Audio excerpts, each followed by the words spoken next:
Dylan sits on the edge of the bed, holding his phone to his ear. Next to him, an overnight bag rests half-packed, a clear sign of his frustration. His expression is a mixture of annoyance and fatigue. "It's just me, Mom." "No, Lillian's not here. Just me." He lets out a long sigh, running a hand through his hair. "Of course we've fallen out. What else is new?" Dylan rolls his eyes, staring at the overnight bag as if weighing his decision to leave. "It's nice having you close by again." "Cousin who?" "Rachel." "How much is she looking for this time? Enough to pay off Austria's national debt?" He chuckles at his own joke, though there's a touch of bitterness in it. His eyes drift to the window where the late afternoon sun casts long shadows. "All right, I'll see you at the house later." Suddenly his face softens as the conversation shifts, his tone becoming more serious, almost guilty. "No, I won't hurt her, Mom. I know how much you love Lillian. Probably more than me."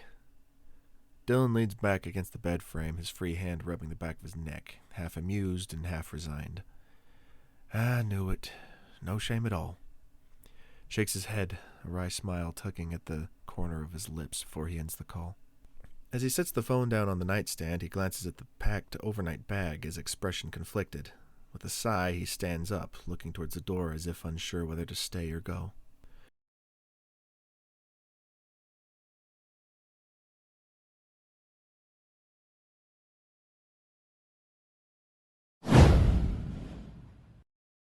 Lillian is hoovering, her back to the door, focused on her task. The low hum of the vacuum fills the room. Suddenly, she senses someone behind her and turns around. Dylan stands in the doorway, holding an overnight bag, his expression unreadable. "You need to calm down, Dylan." "I am calm, but I told you I love you, and you just said cool, then walked off to shower. That's like sitting through the biggest plot twist in a movie, and the person next to you just shrugs and goes, 'Seen it.'" Lillian turns off the vacuum, crossing her arms defensively. "If you let me gather my thoughts and figure out how to deal with your sudden love declarations, we wouldn't be arguing right now." "Yeah, somehow I doubt that." He slings the overnight bag over his shoulder, the tension between them rising. "You need to pump the brakes, Dylan. This is all moving too fast." "Well, that's why I'm heading to Vegas." "Vegas? Since when?" "Since I packed an overnight bag."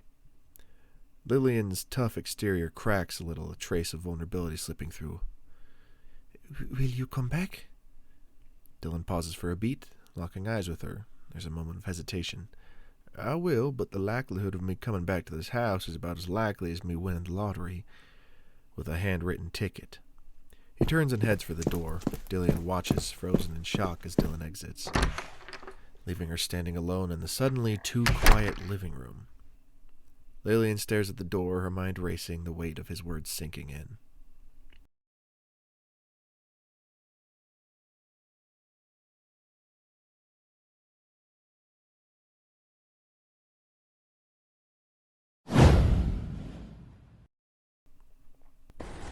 Dylan's chauffeur drives into an exclusive apartment block with gates. Still in New Jersey. Gates open and Dylan is driven in.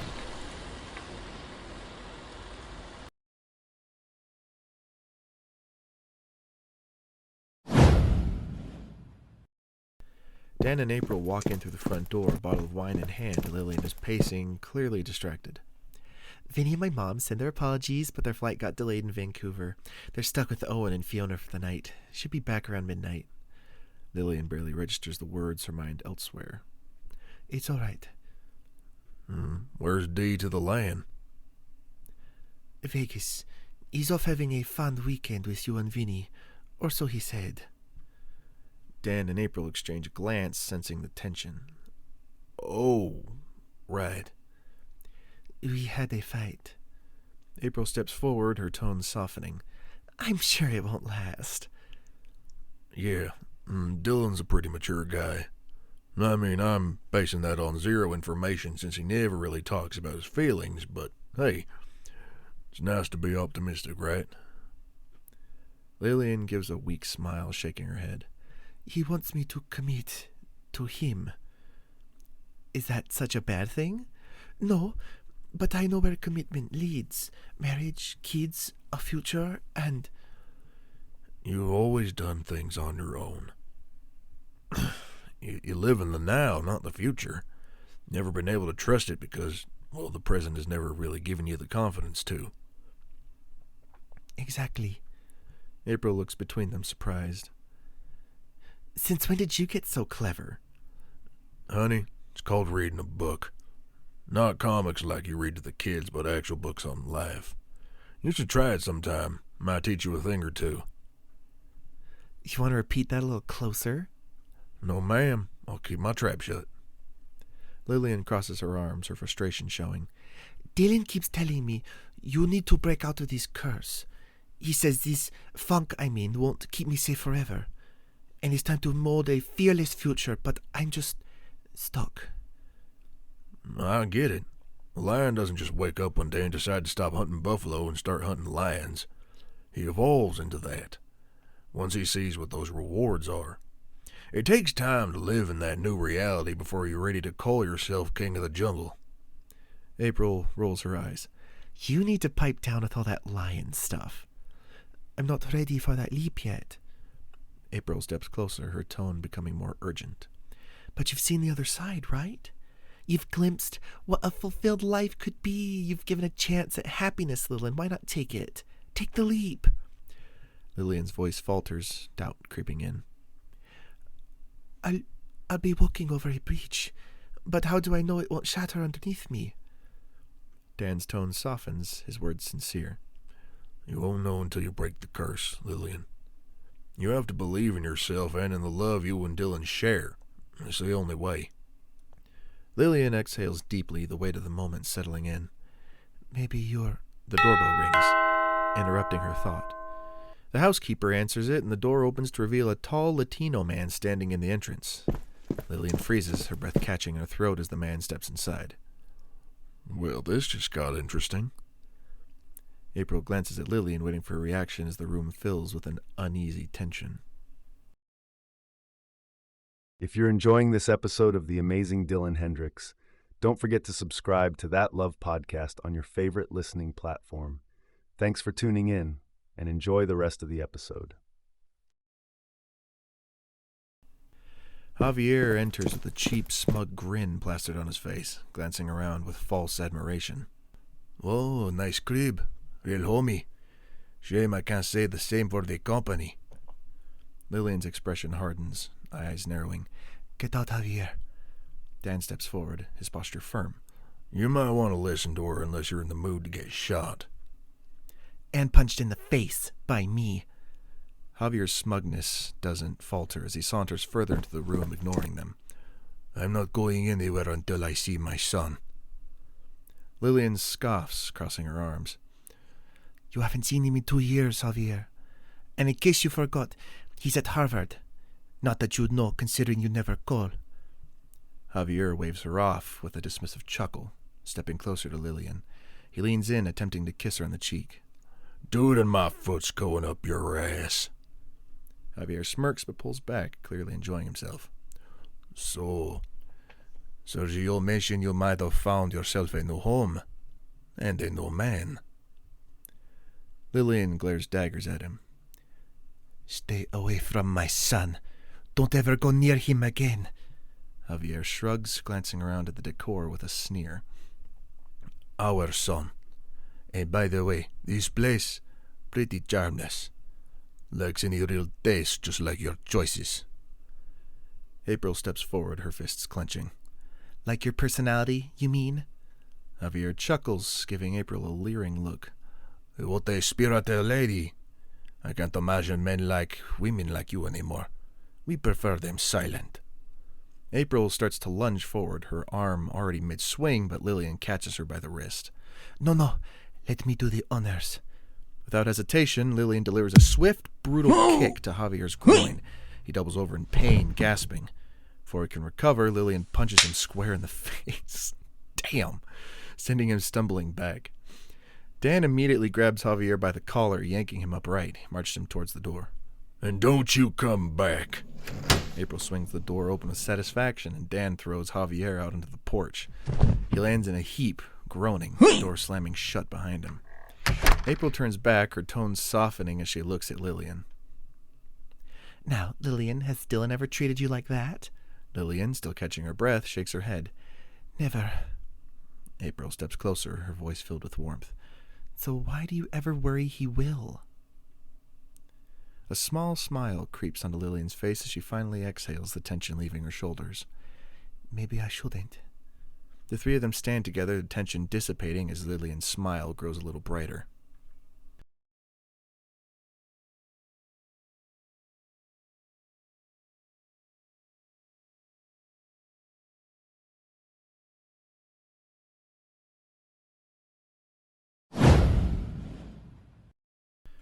It's a quiet morning. Pam Miller walks into the living room carrying a steaming mug of coffee. Dylan sits on the couch, looking distant, lost in thought. Pam hands him the cup, giving him a warm, motherly smile. Well, here you go, Morning Joe. Oh, thanks, Ma. Pam sits down beside him, her eyes narrowing slightly as she studies her son. You're welcome. Now, don't take this the wrong way, and before you get defensive, I love having you here, but something's off. I'm fine. Pam raises an eyebrow, unconvinced. Honey, before your 2 days ago, you hadn't visited us in over 5 months. You only show up like this when your heart's in trouble, and you'll need some gentle guidance. What's wrong, Munchkin? Dylan chuckles lightly. There's an uneasiness in his posture. He avoids eye contact. You're gonna judge me. I promise I won't. Now talk to me. Let me heal that heart of yours. Dylan takes a deep breath, running a hand through his hair. Lillian and I were a thing. Pam smiles knowingly. I know. Dan looks up, surprised. Wait, you know how?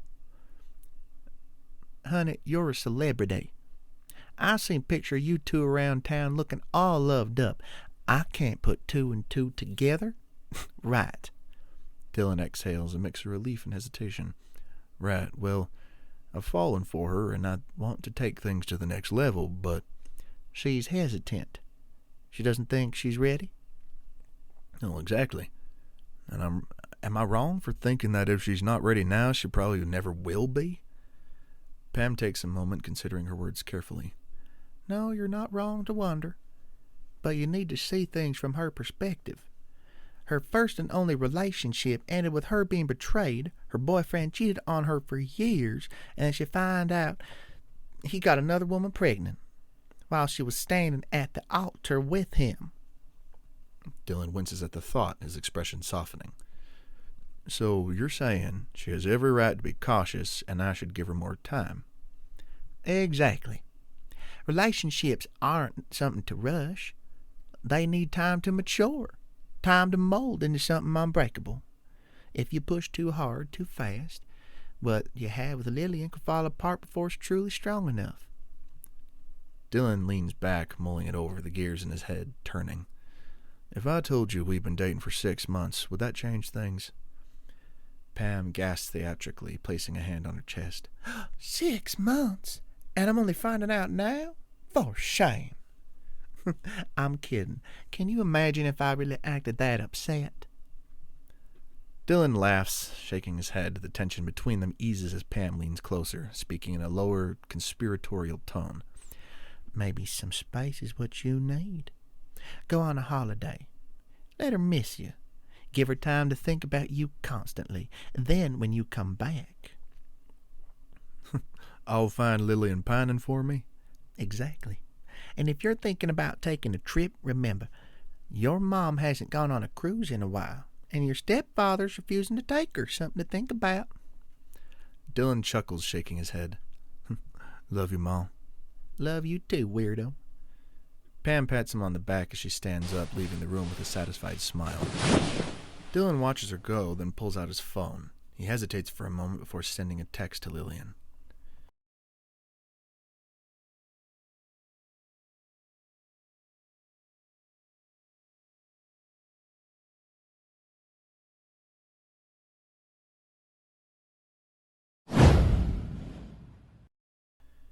Lillian sits on the couch, a book open in her lap, but her eyes aren't focused on the words. She glances at the phone on the coffee table in front of her. After a beat, she reaches for it, hesitating as she goes to call Dylan. Her phone hovers over the screen before she stops and sighs, setting the phone down again. Stares at the phone, chewing on her lip, then picks it up once more and finally makes the call. The phone rings as she takes a deep breath. Hey Dylan, it's me. It's been 2 days and I'm missing you. Weird, right? She laughs awkwardly, nervously playing with the edge of her book. Anyway, please call me back. We've got things to discuss and running away helps no one. But before you call me, there's something I need you to know. Her voice softens, becoming more vulnerable. I love you, Dylan. I love you like I love Days of Our Lives. I love you like a soccer fan loves Real Madrid. I love you like a kid loves his game console. You mean the world to me. Lillian swallows, her eyes misting with emotion as she continues. I realize that now. And I want to say yes to our future. Yes to putting all my chips into play. Yes to settling down with... Suddenly her phone vibrates. A text message. She pulls out the phone, away from her ear, her heart dropping when she sees Dylan's name on the screen. Her face falls as she opens the message and reads, "Hey, I think we need a break. I'm tired of putting it all out there and getting pushed back every time. I realize that maybe you'll never be ready for us, so I want to respect that by giving us some space. Space to think and then decide on what our future looks like. One thing I know is I want there to be a you and me in that future. I just wish you felt the same. I'm going on a cruise for a month. I won't be able to stay in touch. Goodbye, Lillian." Lillian's face crumples, the weight of the message hitting her all at once.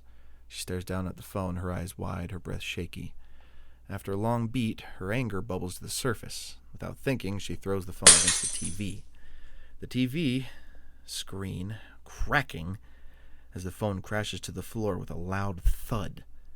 The silence that follows is deafening. Lillian stands there, frozen in shock and anger, her chest rising and falling as the reality of the situation sinks in. The phone lies shattered on the ground, a physical manifestation of the heartbreak that just hit her. With that emotional cliffhanger, we fade out. We hope you've enjoyed this episode of The Amazing Dylan Hendrix. All the characters were voiced by me, Emerson Peary. The show was written, produced, and edited by Joao Nasita. If you enjoyed this episode, please share it with family and friends and make sure to subscribe to That Love Podcast wherever you listen. Thank you for listening, and have a wonderful day, wherever you are.